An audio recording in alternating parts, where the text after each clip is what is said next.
right. So for the class that I will be teaching ninth grade or high school freshman level, and the subject I'll be teaching is algebra. In this case, we will be focusing more on the slope area, and for the bell ringer, I designed it to answer a question of this clip from Dragon Ball Z, which I'll play now and explain as it plays out. So as you can see, the moon is being blasted by some energy projectile, and it took about 6 seconds. So in that 6 seconds, I will provide the students the distance it takes from the Earth to travel to the moon. The distance from the Earth to the moon, as well as the time it took for the energy projectile to reach the moon. And with that information, they'll have to calculate the slope of, or should I say the rate of change in speed for the projectile. Or maybe I'm saying that wrong. I will correct the mistake that comes by. And for this bell ringer activity, I believe that 5 minutes should be enough time. As for the lecture part, I will be allowing about 15 minutes. I guess that. Push this off.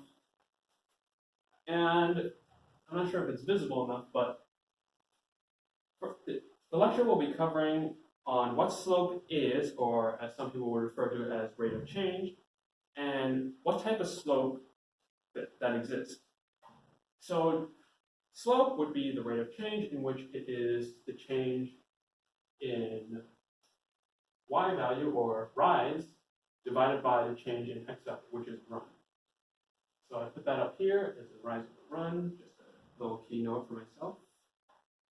And in addition to the types of slope and what is slope, there will also be different methods to find different types of questions that will ask you to find slope, such as from analyzing values on a table or 2 different points, and a line graph.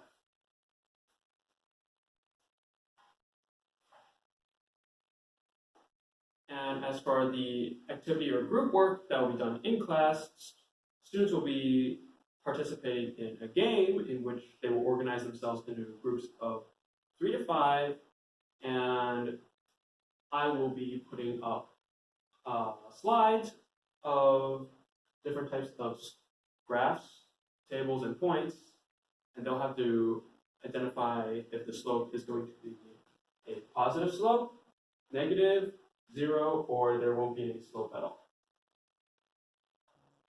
With identifying the types of slope, they will also have to find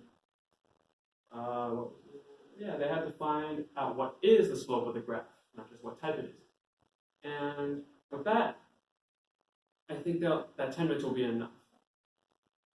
And last part of class will be a small quiz consisting of 6 questions, and there are 2-parters for each question. And for each question, there will be 2 graph questions, 2 table questions, and 2 questions based on 2 different points. Each question will require that students find the slope and identify what type of slope it is, which is going to be the main focus of the entire class. I believe that 10 minutes will be good enough if I did establish that. And last, the homework will require about 5 minutes. Students can start on it in class, or they can just get their stuff ready for the bell before the bell rings. And that will be it. Hopefully that covers all the topics, and I look forward to everyone's discussion and criticism.